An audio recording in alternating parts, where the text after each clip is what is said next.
Olá, bom dia. Você vai ver no Câmara com Notícia. Será lido no Conselho de Ética parecer sobre a representação contra o presidente afastado da Câmara, Eduardo Cunha.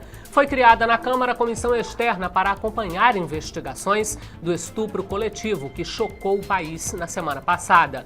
Criadas também as CPIs da União Nacional dos Estudantes e do DPVAT, o Seguro de Danos Pessoais causados por veículos automotores.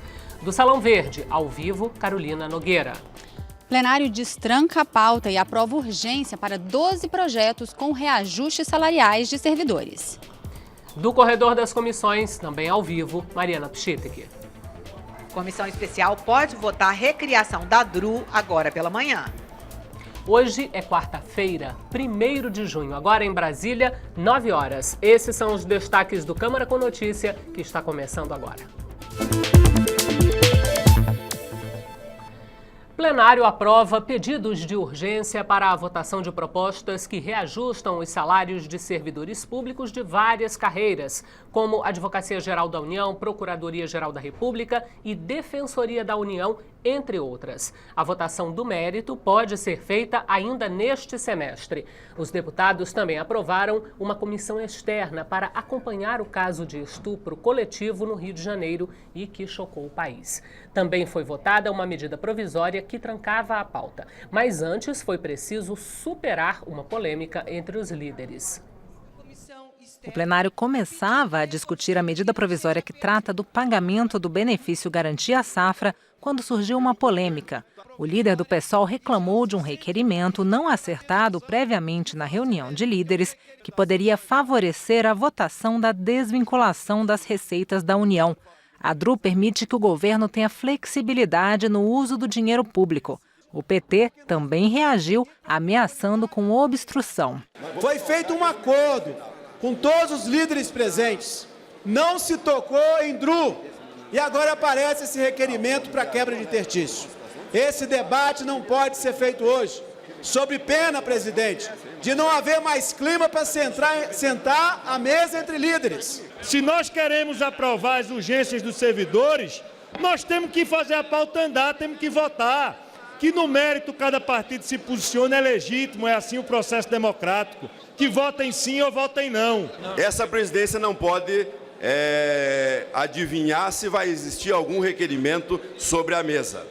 E eu digo a vocês que, apresentado o requerimento sobre a mesa, essa presidência é obrigada a apreciá-lo aqui ou não, na forma meritória. No intervalo entre duas sessões, houve acordo para a retirada do requerimento da DRU e a medida provisória foi votada e aprovada.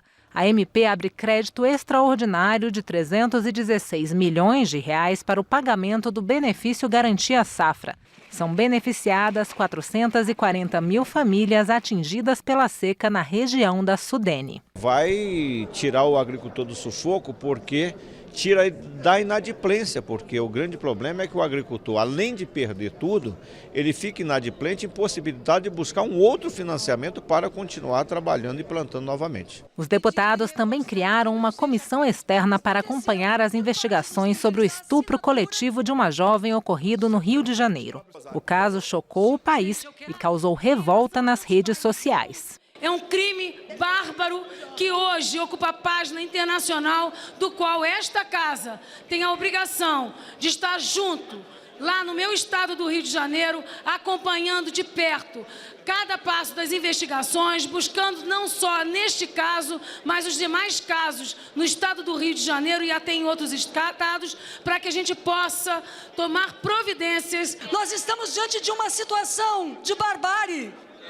E quando a vítima é atendida na delegacia, o que prevalece são as perguntas mais absurdas a uma mulher vítima do estupro. O plenário também aprovou o projeto de resolução que aumenta de 10 para 15 o número de vice-líderes do governo aqui na Câmara. E antes da ordem do dia, no plenário, um grupo de mulheres, entre elas deputadas e senadoras, protestaram contra a cultura do estupro. Com faixas e cartazes, as manifestantes pediram o fim da violência contra as mulheres e o fim da cultura do estupro no Brasil. Elas querem também a discussão de gênero nas escolas. A cada 11 minutos, uma mulher ou uma menina vítima de violência sexual denunciar como a mulher é vista no nosso país, ela é sempre culpabilizada, ela sofre a culpa do crime que sofreu. Eu nunca vi nada parecido, mas é como se ela fosse culpada por ter sido roubada, ela é culpada porque sofreu a lesão, ela é culpada porque ela estava com um decote que não convinha, ou ela é culpada porque ela estava com uma saia no lugar, ou que ela estava deixando de fazer. O que é importante colocar é que estupro é crime e é um crime hediondo. Precisa ser investigado sob a perspectiva de gênero e precisa de ter punição. O fato que aconteceu nos últimos dias e que vem se desenrolando desde então é de uma gravidade absoluta para a condição feminina. É o auge da barbárie contra a condição feminina. Então esse ato de hoje é um ato de manifestação da sociedade civil em prol da defesa, do empoderamento da mulher, do respeito à condição feminina. O protesto chegou ao plenário da Câmara. Queremos respostas, queremos reparação contra qualquer mulher vítima de violência num país machista, num país homofóbico, num país que não respeita os direitos humanos. A luta é de todas nós, a luta é do nosso país, a luta é de todo brasileiro. 9h06 em Brasília. Vamos ao vivo ao Salão Verde conversar com a repórter Carolina Nogueira. Bom dia, Carol. Bom dia, Cláudia. A gente vai falar um pouquinho da pauta do plenário, que foi destrancada ontem com a votação da medida provisória 715. Agora a pauta é ampla, tem muitos itens, é difícil antecipar por onde que deve começar essa discussão no dia de hoje. O que está certo é que, como tem a reunião da Comissão Especial que pode votar o relatório da desvinculação de receitas da União, esse assunto da quebra de interstício, ou seja, para que esse projeto venha logo para o plenário, sem respeitar os 2 dias de prazo que são regimentais, deve voltar então a ocupar os deputados. A gente começa a conversar, a gente vai conversar sobre tudo isso com o deputado Hildo Rocha, que é do PMDB do Maranhão, o deputado Adelmo Carneiro Leão, que é do PT de Minas Gerais. Eu começo conversando com o senhor, deputado Hildo, por que é importante, para o governo Michel Temer, esse governo interino do Michel Temer, é importante aprovar a DRU?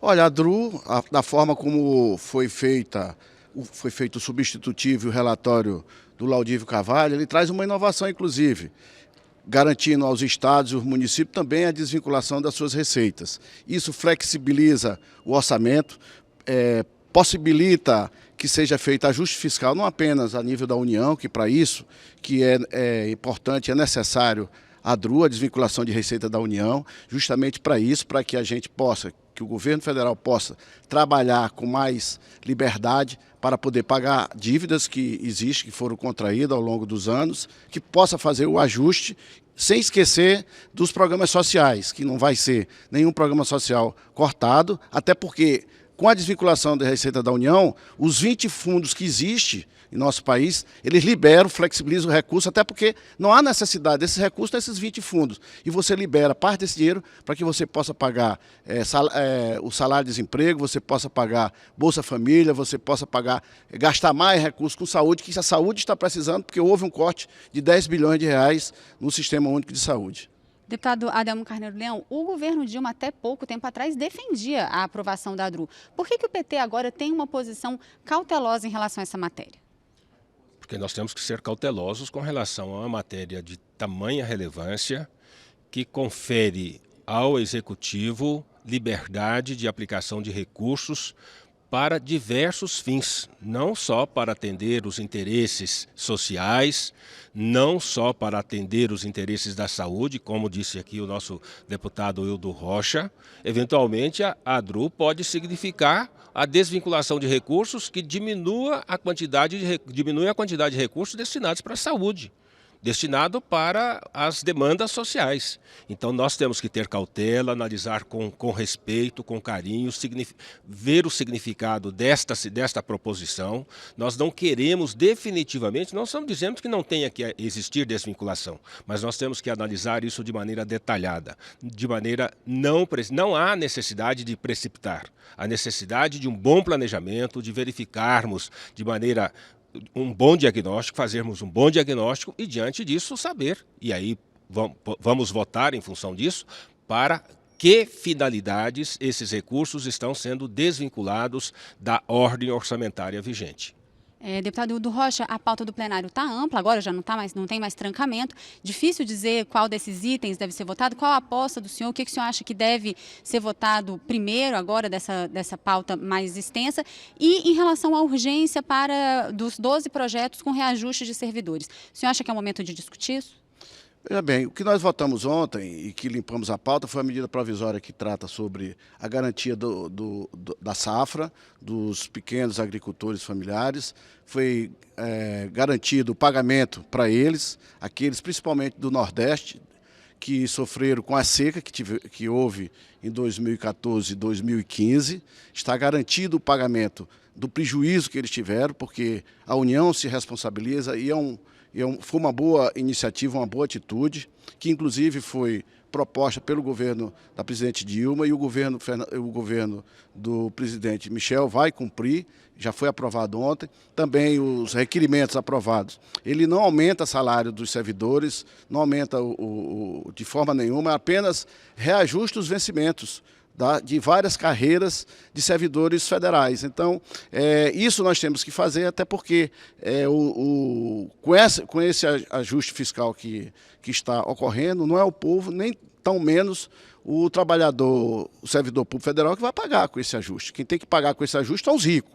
Nós temos que tributar os ricos, fazer com que o CARF seja melhorado, porque tem 500 bilhões de reais de impostos, de tributos lá no CARF, que até agora não andou. O que nós temos observado dentro da CPI do CARF, que vários recursos da União foram desviados, algo em torno, só no primeiro momento, de 20 bilhões de reais, é quase uma CPMF.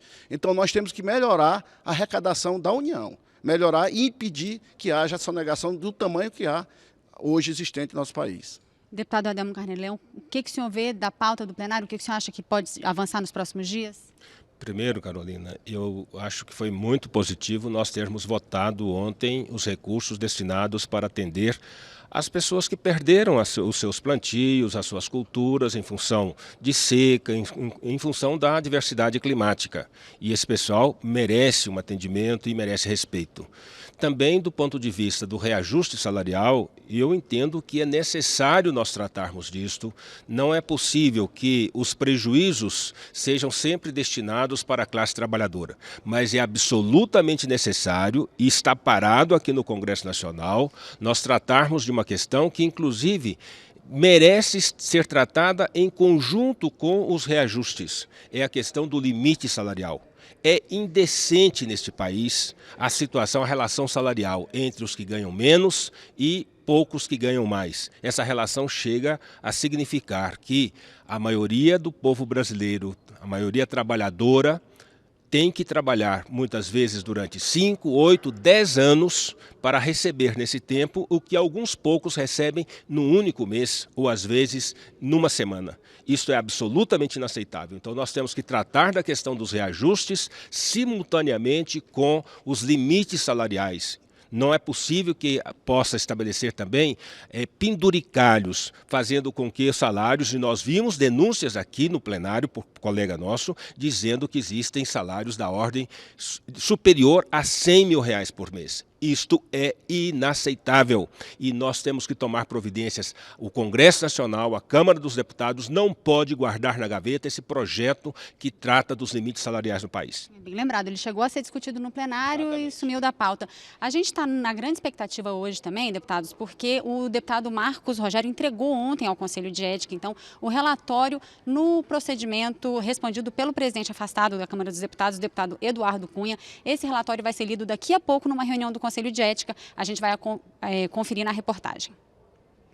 Pela regra, a leitura do relatório só pode ser feita no Conselho de Ética 24 horas depois da entrega. Assim, o presidente do Conselho, deputado José Carlos Araújo, marcou para esta quarta-feira, às 2 da tarde, a reunião para a leitura do documento. O relator Marcos Rogério diz que analisou todas as provas recebidas dos órgãos que investigam Eduardo Cunha, mas ele adiantou que o voto está limitado ao fato de que Cunha teria mentido na CPI da Petrobras quando disse que não tinha contas no exterior. Fiz o parecer considerando o conjunto dos fatos, a fundamentação leva em conta o conjunto dos fatos, mas o enquadramento do meu parecer é pelo inciso 5, sobre a omissão de informação relevante a casa, especialmente no caso, a CPI da Petrobras. Se considerar as condutas ofensivas à ética e ao decoro parlamentar, a decisão soberana do Conselho de Ética será pela perda do mandato. Se não considerar que houve violação,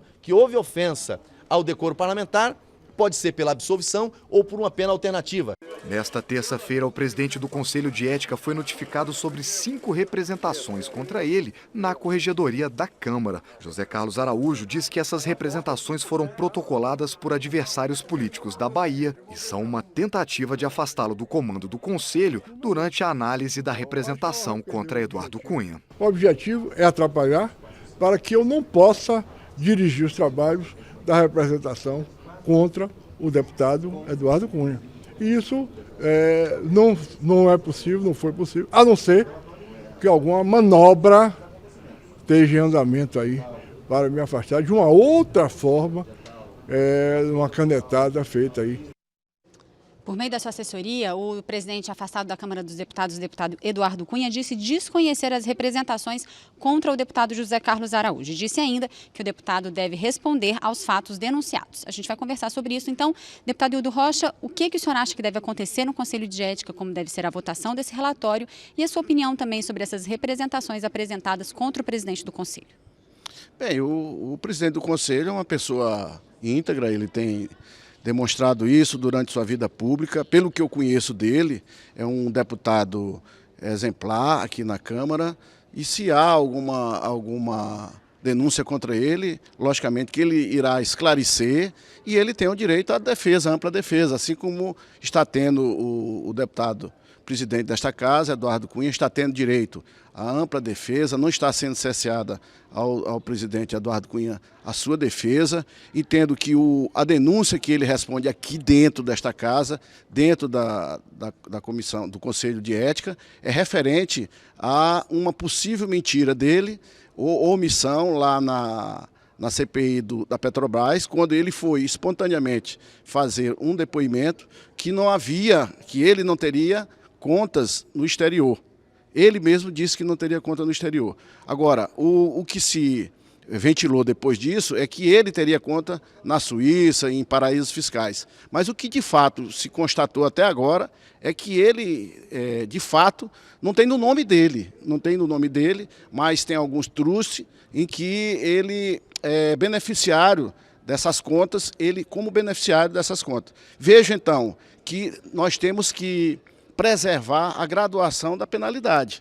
Não vejo, neste momento, com tudo que há colocado até o presente momento, nada que possa tirar o mandato do deputado Eduardo Cunha. Sim, ele tem que ser punido dentro da graduação que existe dentro do nosso próprio regimento interno da Câmara dos Deputados, que seja uma advertência, que seja uma suspensão temporária do mandato, mas eu vejo que seria dentro da denúncia que existe, não estou falando das outras denúncias que existem contra ele, que essas ele está respondendo no Supremo Tribunal Federal, que é o local correto que ele deve responder, mas aqui dentro da casa, dentro do Conselho de Ética, ele está respondendo, ele tem que responder, ele tem que ser punido pelo que está sendo denunciado e as provas que foram encontradas. Então, o que ele tem que ser punido, tem. Eu acho que ele tem que ser punido, mas não com a pena da cassação do seu mandato, porque aí seria acima do que ele cometeu dentro da CPI da Petrobras, porque, de fato, ele não tem conta no exterior. Ele, propriamente, não tem. Ele é beneficiário de contas. Deputado Adelmo Carneiro Leão, o senhor concorda com essa análise de que não é caso para a cassação de mandato? Eu também queria a sua opinião sobre essa coincidência de datas, de momento, da apresentação dessas representações contra o presidente do Conselho. Bom, Carolina, eu discordo do meu caro amigo deputado Hildo Rocha. O deputado Eduardo Cunha não é um deputado comum desta casa. É o presidente da Câmara Federal. Ele mentiu para os deputados. Dizer que não tem conta no exterior, que as contas são de trustes, de outras formas, ele é usuário dessas contas, ele é beneficiário dessas contas, a sua família é beneficiária dessas contas. Ele mentiu. E esse processo que transita na Comissão de Ética é o mais longo processo da história da Comissão de Ética. Não é por acaso. Não é porque o presidente da comissão de ética, os deputados que compõem a comissão de ética, não queiram ou não quiseram fazer o trabalho. Trabalharam intensamente, insistentemente. E todos eles estão dizendo aqui, né, o relator, o presidente, que tiveram obstáculos nesse processo, obstáculos causados pelo deputado, presidente Eduardo Cunha, ou então em função da sua influência. Ele pode dizer, não participei disto, mas é em função de ele ser presidente, em função da sua influência, em função do seu poder, é que esse processo transcorreu com tanta demora, com tantos obstáculos, como nós estamos vendo agora. Só cabe à Câmara Federal uma atitude diante do povo brasileiro, que poderá, para garantir o seu respeito, a sua dignidade, é votar contra, né, é votar pelo impeachment, é votar pela cassação do presidente da Casa, Eduardo Cunha. Deputado Adelmo Carneiro Leão, deputado Hildo Rocha, muito obrigada pela participação de vocês aqui com a gente. A gente volta ao estúdio.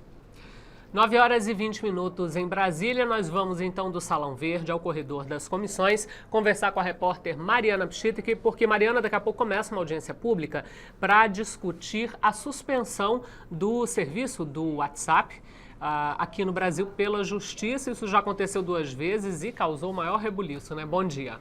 Cláudia, bom dia. A Comissão de Defesa do Consumidor vai discutir isso, uma audiência pública com vários representantes de segmentos da sociedade, entre eles de direitos do consumidor, especialistas em direito. Nós vamos conversar aqui com o deputado Marcos Tebaldi, que é o presidente da Comissão de Defesa do Consumidor e pediu essa audiência pública de hoje. Deputado, qual que é a sua expectativa? Bom dia. Bom, a expectativa é enorme, né? A gente poder conhecer um pouco mais. E a ideia é que a gente pudesse encontrar um caminho, uma saída, que ou via uma legislação aqui no Congresso, ou via depois encaminhamentos que a gente pudesse fazer junto ao governo federal, ou até próprio né, judiciário, para que a gente pudesse evitar que acontecesse de novo, né, essa paralisação aí que nós tivemos, né, do aplicativo do WhatsApp. Um dos convidados para a audiência pública que está marcado para as 10 horas é o consultor aqui da Câmara, Daniel Petersen, que é especialista em direito. Daniel, essa questão já está prevista no Marco Civil. O senhor acha que seria o caso de uma nova lei ou para prevenir que os brasileiros sejam surpreendidos mais uma vez por suspensão do WhatsApp, ou não é o caso de lei? Esse tema é um tema extremamente complexo, né? Porque a sociedade moderna está muito dependente da tecnologia hoje em dia para fazer as relações sociais. Então, qualquer interferência do poder estatal em um direito coletivo, como é esse direito coletivo da comunicação virtual, ela causa muita comoção social e também conflitos entre a sociedade, a classe política e o judiciário. Como você bem falou, o Marco Civil, no seu artigo 12, inciso 3º, ele permite o bloqueio desses serviços de comunicação caso haja um desrespeito à legislação brasileira, o que supostamente serviu como justificativa na decretação dos 2 casos de bloqueio do WhatsApp que nós tivemos em dezembro e agora em maio. Mas o tema é muito complexo, não é porque há uma lei esparsa que determina que o juiz pode utilizar essa medida para fazer cumprir uma ordem judicial que ele pode indistintamente se utilizar desse mecanismo. A Constituição Federal ela foi criada para harmonizar os direitos da sociedade e também resolver esses conflitos. Não há direito absoluto, nem mesmo o poder estatal ele pode se utilizar do seu poder coercitivo e subjugar o direito coletivo de toda uma nação. Então, cada caso concreto ele tem que ser avaliado, pesado e de acordo com a tentativa de se harmonizar da melhor forma possível tanto os valores e os direitos constitucionais, é que o juiz deve avaliar se é razoável ou não tomar uma atitude dessa. No meu entendimento, eu acho que essa medida ela foi desproporcional, porque além de afetar o direito da comunicação da nação, ela também acaba por interferir na economia, porque nós sabemos que vários setores da economia eles dependem desses sistemas de comunicação para fazer o seu relacionamento com o seu cliente. E essa justificativa que foi do juizado para determinar isso seria para proteger a efetividade do processo penal. E todos nós sabemos que o direito penal ele é um direito das minorias, porque uma minoria da sociedade pratica crimes. Então, no meu ponto de vista, ele não justificaria uma interferência tão forte num direito coletivo como foi feito. Deputado Marcos Tebaldi, como fazer, então, para garantir essa questão das investigações e tudo, mas permitir que os brasileiros tenham acesso ao WhatsApp livremente?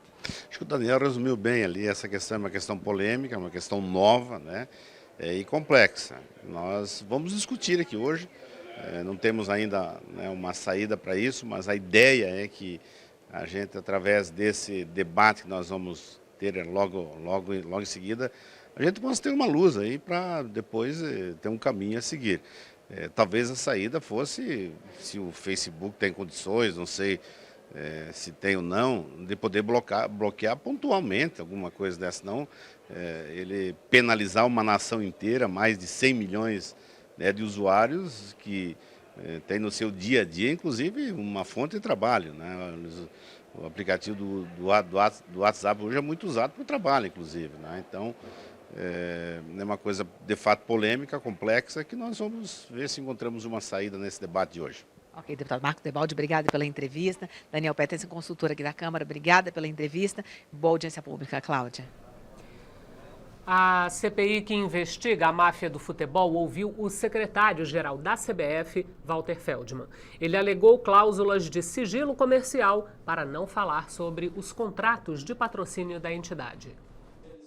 Na exposição inicial, o secretário-geral da CBF não falou sobre as denúncias de corrupção na entidade. Walter Feldman anunciou planos para recuperar a força e a imagem do futebol brasileiro.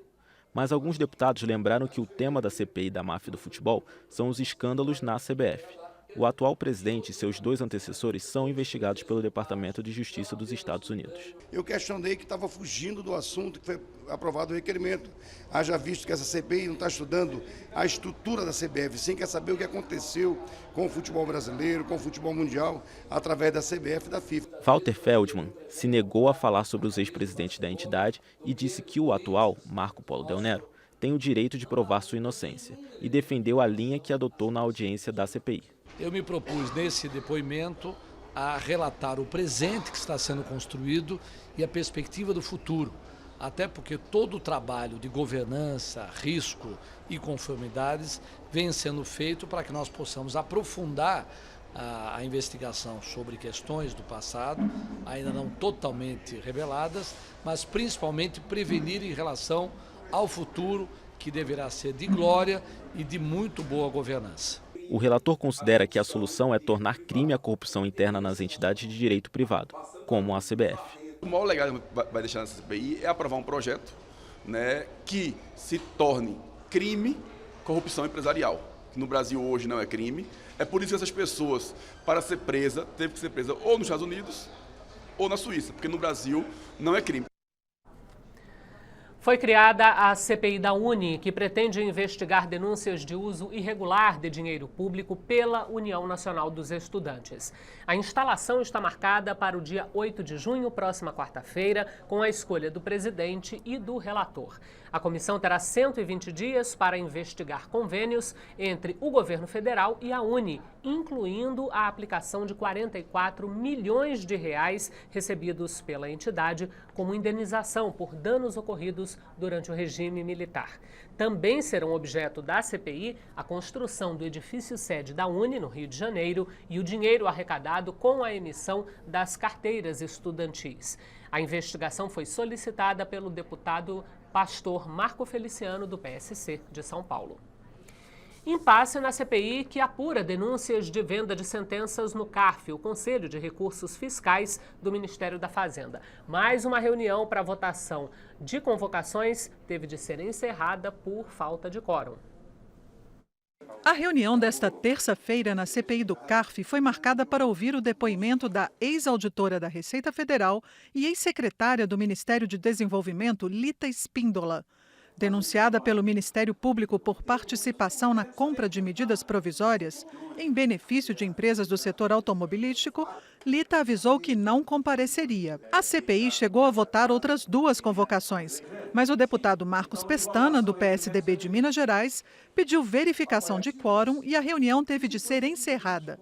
O relator criticou. Eu tenho certeza absoluta que foi em cima do requerimento do André Gerdau, que já teve aqui uma celeuma no início da sessão e no início dos trabalhos, e agora regimentalmente usaram de novo essa manobra para que o André Gerdau não venha aqui na CPI. Eu lamento profundamente e espero que daqui para frente não tenha esse excesso de blindagem como tiveram aqui, porque se a gente não escutar as pessoas, não tem CPI. Deputados defenderam a necessidade de rever as convocações de pessoas investigadas pela Justiça. Lamentável tem sido as oitivas, uma atrás da outra, aonde o depoente vem com garantias da justiça e nada responde.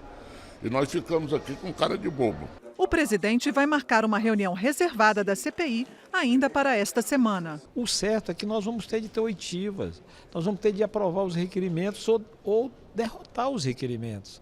As pessoas às vezes estão postergando esse enfrentamento. Tem muitos argumentos, a economia é muito sensível, essas empresas são sensíveis.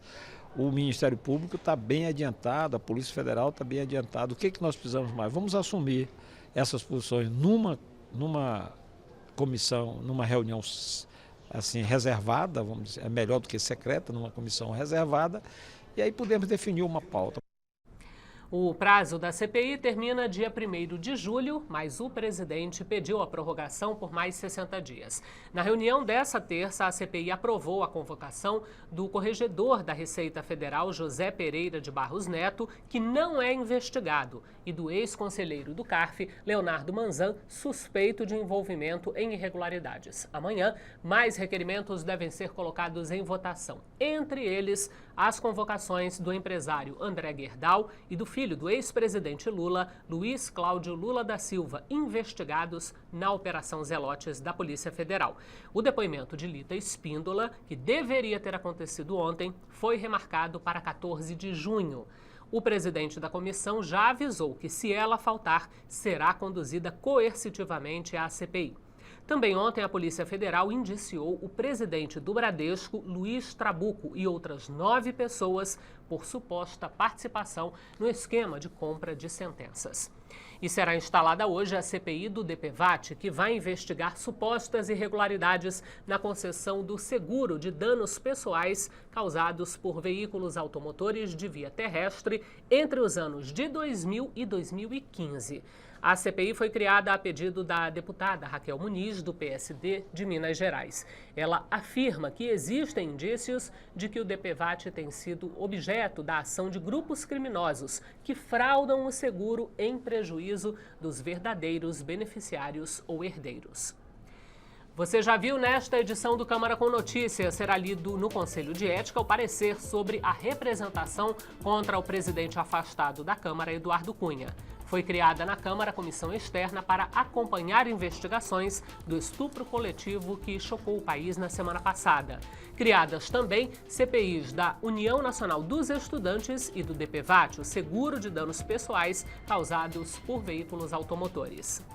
São 9h33 em Brasília. Você vai ver depois do intervalo, ao vivo, as últimas informações direto do Salão Verde e do Corredor das Comissões. E mais. A multa para quem bloquear vias públicas durante protestos agora pode chegar a R$11 mil.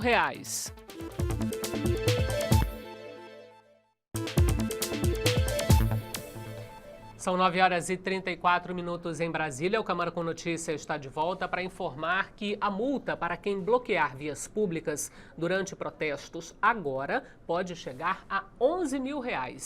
O novo valor está previsto numa lei aprovada pelo Congresso Nacional e sancionada em maio.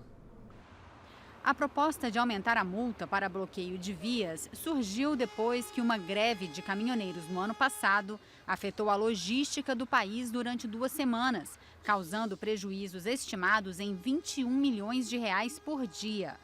Até agora, o bloqueio proposital de vias era considerado infração gravíssima, com multa de pouco menos de R$200. Com a nova lei, surge uma nova categoria de infração, com multa de 20 vezes o valor original, chegando a quase R$4.000. A multa para organizadores de protestos pode chegar a quase R$11.500. O projeto proibia também pedestres de bloquear a via pública, mas este artigo foi vetado por ser considerado grave ofensa às liberdades de expressão e manifestação. O coordenador da Frente Parlamentar em Defesa do Trânsito Seguro, deputado Hugo Leal, ressalta a importância das manifestações, mas considera que o bloqueio de vias sem anuência prévia das autoridades gera prejuízos a toda a sociedade.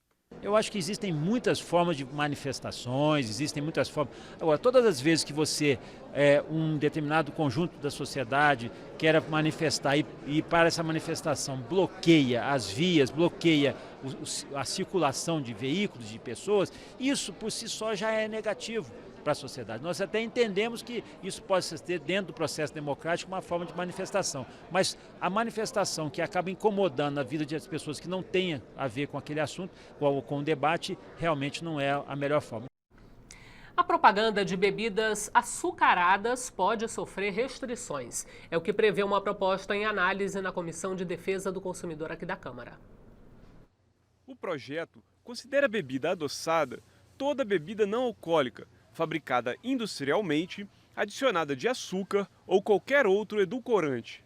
A propaganda desses produtos deverá conter advertências sobre os malefícios do consumo excessivo, sobre a quantidade de açúcares e de outros ingredientes. Como penalidades, prevê multa, suspensão da veiculação da publicidade e imposição de contrapropaganda. A mãe Juliana Karenina comentou as dificuldades que encontra para controlar o consumo dessas bebidas pelo seu filho. Eles consomem, eles gostam muito. Eu tento maneirar nos fins de semana e tudo mais, mas às vezes não tem jeito. Sabe, eles sempre fazem também propaganda dessas bebidas, por exemplo, suco, que não é suco, é puro açúcar, né? Falando que é saudável, daí ele vem querer me enganar. Ai, mãe, compra esse aqui porque é saudável, eu vi na televisão que é saudável, né? O presidente da Associação Brasileira das Indústrias de Refrigerantes e Bebidas Não Alcoólicas afirmou que os fabricantes já decidiram adotar restrições a propagandas para menores de 12 anos. As empresas globais já tomaram essas iniciativas fora do Brasil e chegou o momento de nós internalizarmos isso no Brasil, ou seja, o porquê não também continuar com uma prática que já tem sido internacionalmente aceita e utilizada e efetivada em países de primeiro mundo, por exemplo, como não fazer mais publicidade ao menor de 12 anos. E isso pode ser um passo, inclusive, ajudar na chamada obesidade infantil, que tem sido um dos problemas não só no Brasil, mas principalmente fora do Brasil. Já a deputada Carmen Zanotto destacou que é fundamental criar essas restrições e condições para os rótulos e propagandas dessas bebidas. Este projeto de lei tem esta intenção, que é orientar os familiares, em especial os adultos, com relação à quantidade de açúcar que cada refrigerante contém. Tudo aquilo que é feito em excesso prejudica a saúde. E levar a informação através de publicidade nos rótulos dos refrigerantes, nas campanhas publicitárias, mostrando que aquele produto tem X% de açúcar e que isso pode ser prejudicial a nossas crianças e adolescentes, é fundamental. Após a análise da Comissão de Defesa do Consumidor, o projeto segue para as comissões de Seguridade Social e Família e de Constituição e Justiça. E já está em vigor a lei que obriga as universidades brasileiras a padronizar os diplomas de medicina. Agora, as instituições terão que expedir o documento usando o termo médico, em vez de bacharel em medicina ou qualquer outra denominação. A partir de agora, as faculdades de medicina terão que emitir os diplomas utilizando obrigatoriamente a expressão médico. O objetivo é evitar que cada instituição crie sua própria denominação, como, por exemplo, bacharel em medicina, o que tem dificultado o reconhecimento do diploma desses profissionais em algumas situações. Quem explica é a deputada Raquel Muniz, que foi relatora do projeto aqui na Câmara. Os diplomas de medicina no Brasil, desde que foram criadas as primeiras faculdades, vem escrito a denominação médico, confere o diploma de médico. E aí algumas faculdades resolveram colocar no diploma bacharel em medicina, o que provocou um transtorno muito grande com acordos internacionais, que alunos que terminavam o curso de medicina iam fazer mestrado, doutorado fora, ou iam participar mesmo de concursos, e o pessoal questionava um diploma escrito bacharel em medicina se era a mesma coisa que médico. O diretor da Associação Médica do Distrito Federal, Luciano Carvalho, concorda. Para ele, a padronização dos diplomas vai facilitar o reconhecimento dos profissionais. Nós entendemos que dar mais segurança à população e às escolas e ao mundo acadêmico de que possa, de alguma forma, emitir e formar pessoas habilitadas a dar assistência médica e assistência à saúde à população de forma geral. 9h41 em Brasília. Eu volto a conversar com a repórter Mariana Pchitic, que nos traz mais informações sobre o trabalho lá nas comissões. Mariana. Isso, Cláudia. Bom, hoje é quarta-feira, tradicionalmente várias comissões têm reunião deliberativa marcada para votar projetos, requerimentos, convocações, até, por exemplo, a Comissão de Seguridade Social e Família, por exemplo, tem como primeiro item da pauta a convocação do ministro Ricardo Barros para vir falar sobre assuntos da pasta, tendo em vista que há cerca de 2 semanas ele ficou de vir à Comissão de Seguridade e não veio, mas ainda não há confirmação se vai ser votada essa convocação, pode ser transformada em convite, como acontece várias vezes nas comissões permanentes aqui da Câmara dos Deputados. E, além disso, tem a Comissão Especial da DRU, Desvinculação das Receitas da União, que está acabando de fechar um acordo para votar o texto agora pela manhã. O relator, deputado Laudívio Carvalho, do Solidariedade de Minas Gerais, passou aqui agora há pouco, fechando o texto para votar daqui a pouco na Comissão Especial. Então, agora pela manhã, são essas as reuniões previstas. Daqui a pouco eu volto para falar um pouco, Cláudia, sobre a agenda da tarde aqui das comissões. Então, até já. E uma proposta em análise na Câmara estende a obrigação de guardar sigilo sobre a condição de portador do vírus da AIDS para outros profissionais além dos médicos. O objetivo é evitar que os soropositivos sejam discriminados. A regra já vale para os médicos. A condição de portador do HIV só pode ser divulgada se a pessoa ou seu responsável legal quiser. De acordo com a proposta que está sendo analisada pela Comissão de Seguridade Social e Família, a obrigação de sigilo profissional será estendida para outros profissionais de saúde, escolas, empregadores, órgãos de segurança e de justiça. Nós queremos assegurar que as pessoas que vivem com HIV não tenham que enfrentar a pior relação que existe, que é a relação que exclui, que é a relação da discriminação, que é o preconceito. O presidente dessa associação conta que já promoveu várias ações na justiça contra instituições que expuseram ou discriminaram pessoas com o vírus da AIDS. Para ele, o projeto de lei ataca o principal problema que os doentes enfrentam. Hoje, o maior inimigo da AIDS é só a morte social, porque é uma doença crônica tratável como qualquer outra, como diabetes, como hipertensão. O único inimigo da AIDS hoje é a discriminação e o preconceito. A pena prevista para os crimes de divulgação de segredo e de violação de sigilo profissional é a detenção de 1 mês a 1 ano. Quando a divulgação da informação for intencional e com o objetivo de causar dano, a pena pode ser aplicada em dobro. Se for aprovado pela Comissão de Seguridade Social, o projeto vai ser avaliado pela Comissão de Constituição e Justiça e depois pelo plenário. A Comissão Especial da Petrobras e Exploração do Pré-sal debateu alternativas para o modelo de negócios usado atualmente nesse setor. O projeto em análise pela comissão retira da Petrobras a obrigatoriedade de participar da extração de petróleo da camada do pré-sal. Atualmente, a lei determina que a Petrobras seja a operadora exclusiva de todas as atividades de exploração. Durante a audiência, o prefeito de Macaé e presidente da Organização dos Municípios Produtores de Petróleo realçou o impacto negativo nas finanças de estados e municípios, com a redução dos investimentos, e concordou com a necessidade de alteração no modelo atual. Tão importante quanto a arrecadação para o Estado como um todo, a maior mazela é o desemprego, porque o cidadão ele sofre 2 vezes, sofre com a redução dos impostos, consequentemente com a diminuição na qualidade do serviço público, e sofre muito dentro de casa com a falta do emprego. No momento em que você tem um grande produto e não tem capital capital para trabalhar aquele grande produto, você se associa, é assim que o mundo funciona. Sem investimento não vai haver produção e a gente vai perder o grande momento de tirar esse petróleo do fundo do mar e botar no barril, que é o que interessa por hora. O deputado Hugo Leal também defendeu a necessidade de mudanças no modelo. O país precisa retomar sua rota de desenvolvimento. E o petróleo é uma base importantíssima, é um ativo importantíssimo. A Petrobras hoje passa por essas dificuldades. O que nós estamos discutindo aqui não é a privatização da empresa, pelo amor de Deus, muito longe disso, mas estrategicamente dar a oportunidade à Petrobras de optar ou não por fazer essa exploração. Porque o volume de exploração e a agilidade que nós precisamos hoje não corresponde com o que nós mesmos aprovamos recentemente. O economista do Departamento Intersindical de Estatísticas e Estudos Socioeconômicos fez um contraponto e alertou para alguns perigos de se acabar com a exclusividade. Vários países do mundo fizeram grandes descobertas de petróleo. As empresas estrangeiras entraram, exploraram esse recurso foi para outros países utilizaram aquela energia, né? E a população não viu nenhum efeito dessa riqueza. Então a gente quer um pouco evitar isso. O presidente da comissão especial destacou a importância das contribuições dos convidados. São contribuições importantes que criam cenários para que a gente possa entender, primeiro, a indústria do petróleo e gás especificamente. Segundo, os caminhos que ela possa ter para poder melhor se desenvolver. Terceiro, como é que nós operamos na relação público-privado e como é que nós operamos especificamente as empresas nacionais e não nacionais.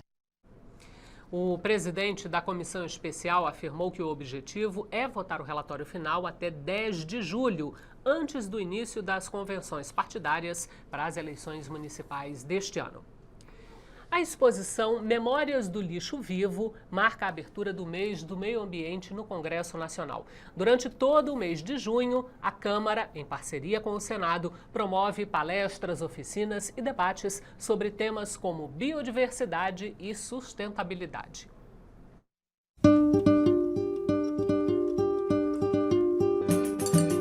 A artista plástica Daniela Nunes utiliza em seu trabalho objetos coletados no lixo pelas mulheres da Central de Reciclagem do Varjão, comunidade da periferia de Brasília.